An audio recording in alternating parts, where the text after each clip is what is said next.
कभी स्कूल या कॉलेज के टाइम तुम्हारे कुछ दोस्त रहे होंगे जो पहले बहुत ज़्यादा हैंडसम दिखते थे, लेकिन उसके बाद अभी तुमने देखा होगा उन्हें रिसेंटली तो वो काफ़ी ज़्यादा बदल से गए हैं। उनकी एज ज़्यादा लगती है, उनकी स्किन क्वालिटी ख़राब है, वो मोटे हो गए हैं, उनके बाल तक झड़ गए हैं, उन्हें झुर्रियाँ पड़ गई हैं, वो बहुत एक अंकल की तरह एज किए हैं। और तुम्हारे कुछ ऐसे दोस्त भी होंगे जो पहले बड़े बेकार दिखते थे, जिनकी स्किन क्वालिटी ख़राब थी, जो पहले मोटे थे, लेकिन अगर अब तुम उन्हें देखते हो तो वो बहुत ज़्यादा अट्रैक्टिव दिखते हैं। उनके फेस में काफ़ी ज़्यादा ग्लो आ चुका है। अब क्यों ऐसा होता है कि कुछ बंदे बहुत ज़्यादा अच्छे एज करते हैं टाइम के साथ और कुछ बंदे बहुत ज़्यादा बुरा एज करते हैं टाइम के साथ। और ये सिर्फ एक आम आदमी की बात नहीं है। कुछ सेलिब्रिटीज़ को तुम देख सकते हो, लियोनार्डो डी कैप्रियो को तुम देख सकते हो, जॉनी डेफ को तुम देख सकते हो।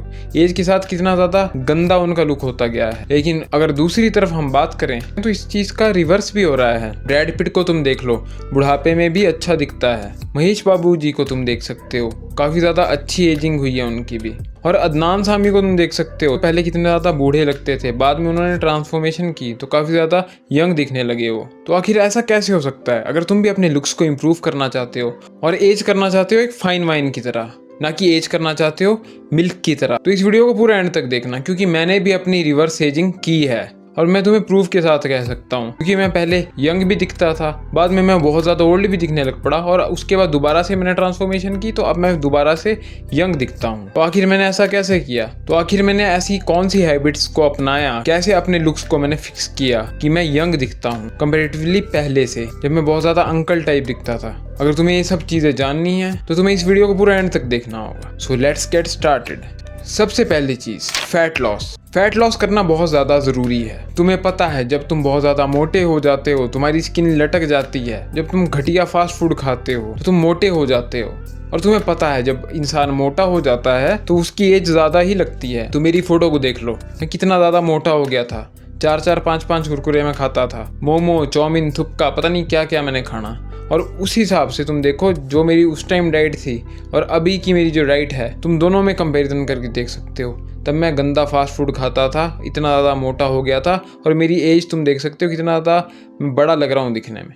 अभी मेरी एज कम लग रही है क्योंकि मैं डाइट काफ़ी कम खाता हूँ लेकिन अच्छी डाइट खाता हूँ, प्रोटीन रिच डाइट खाता हूँ, दूध पीता हूँ, पनीर खाता हूँ, एग्स वगैरह खाता हूँ, मैं सोया चंक्स तक मैं खाता हूँ। तो मतलब ऐसी मैंने बैलेंस डाइट बनाई है अपनी, मेरे को कोई दिक्कत नहीं आती। मैं बहुत ज़्यादा चर्बी मेरे शरीर में नहीं है, जो भी है चाहे कम ही हूँ, लीन हूँ, लेकिन मसल है। और जिस वजह से मेरी एजिंग कितनी ज़्यादा रिवर्स हो चुकी है। नहीं तो मैं पहले देखो कितना अंकल टाइप दिखता था और अब मैं जो है एक लड़के जैसा दिखता हूँ। मतलब जो मेरी एक्चुअल एज है 25-26, उतना मैं लगता हूँ अभी, लेकिन पहले मैं लगता था 30+। कितना ज़्यादा फर्क पड़ जाता है तुम्हारे फैट लॉस से ही। अगर तुम ज़्यादा बड़े लगते हो एज में, तुम्हें भैया भैया कहती हैं लड़कियाँ, या कोई आंटी ही तुम्हें भैया बोल देगी, और तुम काफ़ी ज़्यादा फैट लेके, मोटापा लेके बैठे हो, तो सबसे पहली चीज़ यही करनी है तुम्हें कि फास्ट फूड को छोड़ना है, अच्छे खाने को खाना है, साफ़ सुथरे खाने को खाना है, कम खाओ, बहुत ज़्यादा अति से मत खाओ, क्योंकि इससे तुम्हारे माइंड में भी फ़र्क पड़ेगा। फॉगी सा हो जाएगा माइंड और तुम कुछ करने लायक नहीं रहोगे।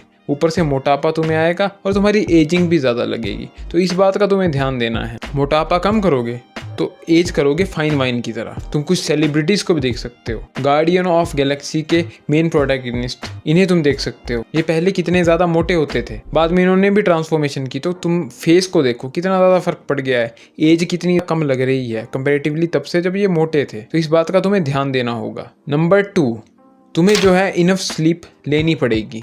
अगर तुम अच्छे से नहीं सोते हो, तुम सिर्फ 4-5 घंटे सोते हो, तो तुम्हारी स्किन का कोलेजन डिस्ट्रॉय हो जाएगा। अब स्किन का कोलेजन क्या होता है? कोलेजन एक ऐसा प्रोटीन है जो तुम्हारी स्किन को यंग दिखाता है।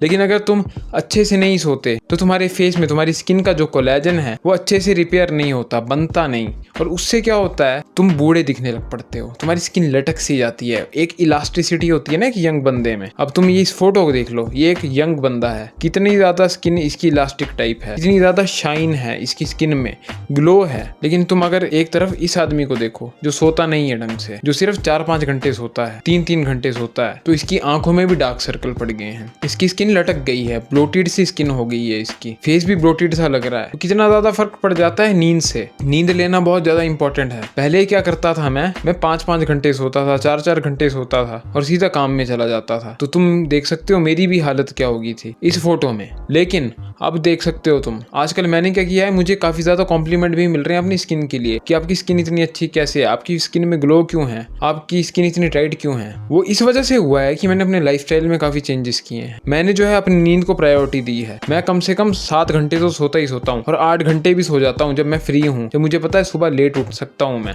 तो मैं 8 घंटे सोऊंगा ही सोऊंगा। अब तुम्हें ऐसा नहीं करना है कि तुम सोचते हो कि मैं यार वर्कआउट भी करूंगा, रात को मैं लेट तक भी पढ़ूंगा। तो अगर तुम 12 बजे सो रहे हो, सुबह 4-5 बजे उठ जा रहे हो, तो गधे वाली चीज होगी। एक तो तुम्हारा माइंड भी फ्रेश नहीं रहेगा, तुम्हारा माइंड टायर्ड रहेगा, तुम अच्छे से चीजों को ग्रैब नहीं कर पाओगे, तुम्हारा माइंड चीजों को सीख नहीं पाएगा, किसी स्किल को नहीं सीख पाएगा। दूसरा नुकसान तुम्हें क्या होगा कि तुम्हारी स्किन क्वालिटी बिगड़ जाएगी, तुम्हारा कोलेजन खत्म होने लग पड़ेगा टाइम से पहले, उम्र से पहले ही। क्योंकि मेरे साथ भी ये चीज हो चुकी है, मेरी स्किन क्वालिटी गंदी थी, मुझे इस बारे में बोला भी गया था कि आप एज से बड़े लगते हो, भैया भैया कहा जाता था। लेकिन अब जब से मैंने जो है अपनी नींद को पूरा करना अच्छे से स्टार्ट किया है, अपने स्किन केयर रूटीन का मैंने ध्यान दिया है, तब से मेरी स्किन क्वालिटी में काफी ज्यादा फर्क पड़ा है। स्किन कोलेजन काफी ज्यादा मेरा इंप्रूव हुआ है। तुम फोटोज तक देख लो कितना ज्यादा फर्क पड़ चुका है स्किन में। तो इस बात का तुम्हें ध्यान देना पड़ेगा, अपनी स्किन क्वालिटी को इम्प्रूव करो, तब तुम और ज्यादा यंग दिखोगे। और वो कैसे होगा, तुम्हें ज्यादा से ज्यादा नींद को पूरा करना पड़ेगा। क्योंकि जब तुम ज्यादा नींद को पूरा करोगे तो तुम्हारी स्किन जो है रिपेयर होगी, कोलेजन अच्छे से तुम्हारी स्किन में इम्प्रूव होगा। तो इस बात का भी तुम्हें ध्यान देना ही होगा। नंबर 3, ये भी जो है स्किन क्वालिटी के बारे में है चीज। बंदे अक्सर क्या करते हैं, जैसे हम मर्द होते हैं, हमें जो है खेलना कूदना पसंद है, क्रिकेट खेलने हम चले जाएंगे खड़ी धूप में, छुट्टी होगी तो हम दोपहर वाली धूप में ही हम खेलने लग पड़ेंगे क्रिकेट। क्योंकि जब तुम्हें पता है 10 बजे से लेकर 3 बजे वाली जो धूप होती है उसमें अल्ट्रा वायलेट रेस काफ़ी ज़्यादा होती हैं। तो अगर तुम बिना स्किन प्रोटेक्शन के सीधे धूप में खेलने चले जाओगे, स्पेशली अपने फेस को तुम नहीं अच्छे से प्रोटेक्ट करोगे, एक अच्छी सनस्क्रीन नहीं यूज़ करोगे, तो तुम्हारी स्किन पर डायरेक्ट असर पड़ेगा। जो यूवी रेज होंगी तुम्हारी स्किन को डैमेज कर सकती हैं, उससे भी तुम्हारा कोलेजन जो है ख़राब हो सकता है। तो अभी जो मेरी ट्रांसफॉर्मेशन हुई है, मेरी फैट लॉस की ट्रांसफॉर्मेशन हुई है, मेरी स्किन की ट्रांसफॉर्मेशन हुई है, वो कैसे हुई है, मैंने जो है सनस्क्रीन लगाना भी स्टार्ट किया, एक स्किन केयर रूटीन भी मैंने कंटिन्यू करना स्टार्ट किया। क्योंकि अक्सर बंदे बोलते हैं कि ये चीज़ें तो सिर्फ लड़कियों को यूज़ करनी चाहिए, स्किन क्वालिटी वाली चीज़ें, सनस्क्रीन हो गई, एक अच्छा मॉइस्चराइज़र हो गया, एक अच्छा क्लेंजर हो गया, और तुम सोचते हो कि हाँ हमें तो कोई ज़रूरत नहीं, हम तो मर्द हैं, सख्त मर्द हैं, सख्त लौंडे हैं। लेकिन ये सब गलत है। अगर लड़कियां अपनी स्किन को प्रोटेक्ट कर रही हैं तब ठीक, लेकिन अगर लड़के कर रहे हैं तो वो लड़की बन जाएंगे। ये तो सख्त नाइंसाफ़ी है। और सिर्फ स्किन को प्रोटेक्ट करना ये नहीं है कि अपने लुक्स के लिए प्रोटेक्ट कर रहे हो। स्किन को अगर तुम प्रोटेक्ट करते हो, तुम स्किन कैंसर से बच सकते हो, काफ़ी ऐसी बीमारियों से तुम बच सकते हो जो स्किन की होती हैं। तो ये हेल्थ के लिए बहुत ज़्यादा अच्छा है। इसलिए मैं तुम्हें रिकमेंड करूँगा, अगर तुम अच्छे से एज करना चाहते हो एक फाइन वाइन की तरह, तो तुम्हें एक अच्छी सनस्क्रीन लेनी चाहिए। एटलीस्ट 30 SPF तक की सनस्क्रीन तुम यूज़ करो, साथ में एक मॉइस्चराइज़र भी यूज़ करो। अगर तुम सीधे सनस्क्रीन यूज़ करोगे उससे भी क्या हो सकता है, तुम्हारी स्किन ड्राई हो सकती है, फट सकती है। तो तुम्हें एक मॉइस्चराइज़र रखना पड़ेगा सनस्क्रीन यूज़ करने के साथ में। एक अच्छा सा मॉइस्चराइज़र ले लो। मैं ये रिकमेंड करूँगा Evian क्रीम ले लो, सस्ता भी है, अच्छा है, किफ़ायती है और काफ़ी ज़्यादा सेफ़ है। मैं भी यूज़ करता हूँ, काफ़ी ज़्यादा अच्छा ग्लो आ जाता है फेस पे। और इसके ऊपर तुम सनस्क्रीन यूज़ करो। सनस्क्रीन तुम ये वाली यूज़ कर सकते हो, काफ़ी ज़्यादा अच्छी सनस्क्रीन है, मैं भी यही यूज़ करता हूँ। ये बजट वाले ऑप्शन मैंने तुम्हें बता दिए। बाकी अदरवाइज अगर तुम्हारा बजट ज़्यादा है तो तुम महंगी सनस्क्रीन भी यूज़ कर सकते हो। जब तुम ये 2 चीज़ें यूज़ करोगे तो इससे भी काफ़ी ज़्यादा फर्क पड़ जाएगा तुम्हारी एजिंग में। क्योंकि हम सबको पता है जब अल्ट्रा यूवी रेज तुम्हारे फेस पे पड़ती हैं, सनलाइट डायरेक्ट तुम्हारे फेस पे पड़ती है, तो ये भी कोलेजन को डिस्ट्रॉय करती है, स्किन क्वालिटी को डिस्ट्रॉय करती है। तुम इस फोटो में देख सकते हो, एक तरफ जो है ज़्यादा सनलाइट पड़ी है फेस पे, एक तरफ कम सनलाइट पड़ी है फेस पे। तो तुम खुद देख सकते हो कितना ज़्यादा फर्क पड़ जाता है स्किन पर सनलाइट का। तो अगर तुम अपनी स्किन को प्रोटेक्ट करोगे, अच्छे से ख्याल रखोगे, तो तुम्हारी एजिंग काफ़ी ज़्यादा अच्छी होगी। तुम्हें बुढ़ापा थोड़ा लेट आएगा, डिले कर सकते हो तुम अपने बुढ़ापे को। तो इस चीज़ का भी फर्क पड़ जाता है। चौथी चीज़, अच्छी डाइट। अब पहले जो मेरी डाइट थी वो बहुत ज़्यादा घटिया थी। मेरी डाइट में कोई प्रोटीन नाम की चीज़ थी ही नहीं। बस मैं तली हुई चीज़ें खा लेता था, फास्ट फूड वगैरह मैं खा लेता था, दाल चावल, बस कार्बोहाइड्रेट्स वगैरह खा रहा हूँ मैं। तो उससे कुछ फर्क पड़ता नहीं है। ना तुम्हारी स्किन पर फर्क पड़ता है, ना तुम्हारी सेहत पर फर्क पड़ता है। फर्क पड़ता है कि हाँ, तुम्हारे पेट का हिस्सा है, नीचे वाला हिस्सा, यहाँ विसरल फैट आ जाता है, जो कि तुम्हारी हेल्थ के लिए भी अच्छा नहीं है। तो जब से मैंने अपनी डाइट को चेंज किया, दूध, दही, पनीर, अंडे, ये चीजें मैंने अपनी डाइट में डाली, जो कि प्रोटीन रिच फूड है, तो इससे भी स्किन क्वालिटी में मेरी इंप्रूव हुई। एक अच्छा मेरे फेस पे ग्लो भी आया, मेरी हेल्थ भी इंप्रूव हुई, फैट कम हुआ और मेरे को अच्छा फील होने लग पड़ा, ना कि फेशियली, ना कि अपने लुक्स वाइज, लेकिन मेरे को ऐसे भी मेरे हार्मोन्स भी काफ़ी ज़्यादा अच्छे रहे इस चीज़ से। फेशियली मेरे को यंग नहीं फील हुआ, मेरे को हार्मोन से भी यंग फील हुआ कि एनर्जी रहती है, आपका टेस्टोस्टेरोन हाई हो जाता है। तो इन चीज़ों का तुम्हें ध्यान देना पड़ेगा। एक अच्छी डाइट बहुत ज़्यादा ज़रूरी होती है। अगर तुम प्रोटीन रिच फूड खाते हो, अगर तुम ऐसा फूड खाते हो जिससे तुम्हारी स्किन इंप्रूव होती है, जैसे अनार हो गए, संतरे हो गए, विटामिन सी वाले फ्रूट्स तुम खा रहे हो, तो वो भी तुम्हारी स्किन कोलेजन को बूस्ट करता है, जिससे तुम यंग दिखते हो। कोलेजन बूस्ट होगा, ग्लो आएगा फेस पे। गाजर वगैरह तुम खा सकते हो, अभी गाजर का सीजन आ जाएगा,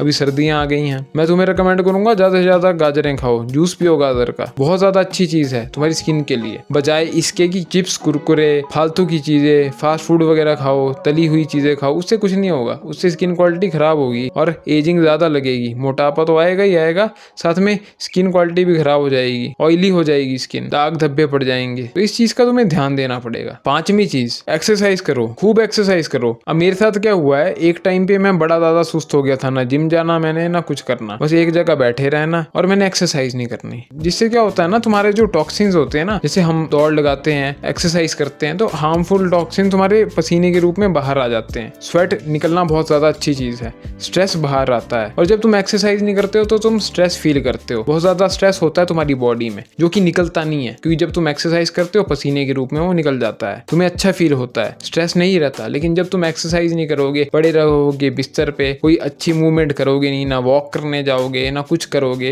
एक ही जगह पड़े रहोगे, तो घर में ही घुसे रहोगे, तो उससे जो है स्ट्रेस पड़ेगा और स्ट्रेस से क्या होगा, एजिंग होगी और तुम्हारी जो है टॉक्सिन्स हैं बॉडी के, गंदे टॉक्सिन्स, वो बाहर नहीं आएंगे। तुम खाना तो बहुत ज्यादा खा लोगे, लेकिन तुम उसको पचा नहीं पाओगे, तो इस वजह से भी तुम्हारी जो एजिंग है वो गंदी होती है। तुम्हें बाहर जाना चाहिए, तुम्हें घूमना चाहिए, तुम्हारा स्ट्रेस रिलीज होगा, तुम्हें एक्सरसाइज करनी चाहिए, पसीना बहाना चाहिए, तुम्हारे मसल ट्रेन होंगे, तुम्हारी बॉडी टाइट रहेगी, स्किन टाइट रहेगी। बाहर नेचर में जाओ, ब्रीथ करो नेचर में। सुबह मॉर्निंग वॉक करोगे तो ताजा हवा को तुम ब्रीथ करोगे, इतना ज्यादा फर्क पड़ जाता है, स्ट्रेस नहीं होता। इसलिए एक्सरसाइज करो, एक्सरसाइज करना बहुत ज्यादा इंपॉर्टेंट है, उससे भी तुम्हारी एजिंग नहीं होती है ज्यादा। जब तुम एक्सरसाइज करते हो स्ट्रेस रिलीज होता है, और स्ट्रेस नहीं होगा तो एजिंग भी नहीं होगी, तुम अच्छा फील करोगे, यंग फील करोगे। तो इस बात का तुम्हें ध्यान देना होगा। तो ये चीजें जो है मैंने अपनी लाइफ में अपनाई हैं और तुम देख सकते हो रिजल्ट। मैं पहले कैसा था, गंदी डाइट थी, एक्सरसाइज में करता नहीं था, स्किन केयर मैं नहीं करता था, मैं अपनी केयर ही नहीं करता था, तो तुम देख सकते हो क्या हालत हो गई थी मेरी। 30+ दिख रहा हूँ। और जब से मैंने स्किन केयर वगैरह करना स्टार्ट किया, जब से मैंने एक्सरसाइज करना स्टार्ट किया, जब से मैंने अपनी डाइट को सुधारा, तब तुम देख सकते हो कितना ज़्यादा फर्क पड़ चुका है। मैं लाइव एग्जाम्पल हूँ तुम्हारे सामने। इवन कि तुम सेलिब्रिटीज़ के एग्जाम्पल देख सकते हो, जो पहले मोटे थे अब जाके पतले हो गए। तो एजिंग का कितना ज़्यादा डिफरेंस पड़ जाता है जब तुम अपनी केयर करते हो, जब तुम इन चीज़ों का ध्यान देते हो जो मैंने तुम्हें इस वीडियो में बताई हैं। आई होप कि तुम्हें अब समझ आ गया होगा कि तुम्हें अब क्या करना है अपने लुक्स को इम्प्रूव करने के लिए, और तुम इन चीज़ों को अपना सकते हो अपनी लाइफ में, ताकि तुम जब 35 साल के भी हो जाओ ना, 40 साल की भी हो जाओ, तो तुम लेट एज करो। एज तो तुम्हें होना ही होना है, एक कटु सत्य है जीवन का कि तुम्हें बुढ़ापा आएगा ही आएगा, झुर्रियाँ पड़ेंगी पड़ेंगी, लेकिन तुम इस एजिंग को डिले कर सकते हो। तो तुम इस बात को समझ सकते हो। बाकी एक और चीज मैं बोनस ऐड करना चाहता हूँ कि अगर तुम एजिंग को थोड़ा और डिले करना चाहते हो, तो अगर तुम्हारी एज 25 से ऊपर है या इवन की 20-21 साल के हो और स्किन क्वालिटी अच्छी नहीं है, तो एक रेटिनॉल आता है ट्रेटिनोइन नाम का। अब मैं तुम्हें वार्निंग दे रहा हूँ कि इसको तभी यूज करना, डॉक्टर के पास जाओ, प्रिस्क्रिप्शन लो, अगर वो तुम्हें प्रिस्क्रिप्शन देता है तभी इसको यूज करना। इसको तुम्हें यूज करना है, डॉट डॉट करके छोटा सा डॉट लेना है और अपने फेस पर लगाना है और फैला देना है। आंखों में इसको नहीं जाने देना है, ना ही इसको मुंह में जाने देना है तुमने, और ना ही इसको अपनी नाक पे लगाना है, नहीं तो नाक काली हो जाएगी। बस यहाँ यहाँ यहाँ और यहाँ लगाना है छोटे से डॉट से, और उसको फैला देना है, उसको थोड़ा एब्जॉर्व करवाना है स्किन को। रात को इसको लगाना है और इसके साथ मॉइस्चराइजर कंपलसरी है। अगर तुम मॉइस्चराइजर लगाओगे, क्योंकि ये जो है ड्राई कर देता है स्किन को। मॉइस्चराइजर से क्या होता है, तुम्हारी स्किन में मॉइस्चर रहेगा जो कि बहुत ज़्यादा सही रहता है। इससे स्किन पर्ज भी होती है, तुम्हारी गंदी ड्राई स्किन निकल जाती है और फ्रेश स्किन आती है। तो इससे भी तुम्हारी एजिंग में काफ़ी ज़्यादा फर्क पड़ेगा, डिले होगा। हालांकि मैं रिकमेंड करूंगा 25 साल की उम्र के बाद ही इसको यूज़ करो, क्योंकि 25 साल के बाद हमारी स्किन का कोलेजन जो है धीरे धीरे डाउन होने लग पड़ता है। हालांकि अगर तुम्हारी स्किन पहले से खराब है, पिंपल्स हैं या तुम्हें दिक्कत है एक्ने वगैरह की, तो तुम इसको लगा सकते हो, लेकिन डॉक्टर से प्रिस्क्राइब करके ही लेना। समझ गए हो बात? तो ये सारी चीजें मैंने तुम्हें बता दी हैं जो मेरे एक्सपीरियंस में मैंने यूज की, खुद आजमाई, और तुम देख सकते हो रिजल्ट्स, कितना ज्यादा फर्क पड़ गया मेरी एजिंग में। रिवर्स एजिंग की है मैंने। तुम भी ऐसा कर सकते हो, या तुम अच्छा एज करना चाहते हो तो तुम इन टिप्स को यूज कर सकते हो। लाइफ बहुत सिंपल है, इसे कॉम्प्लिकेटेड मत बनाओ। मैं मिलूंगा अब तुमसे अगले वीडियो में, तब तक के लिए good bye, good night, bye.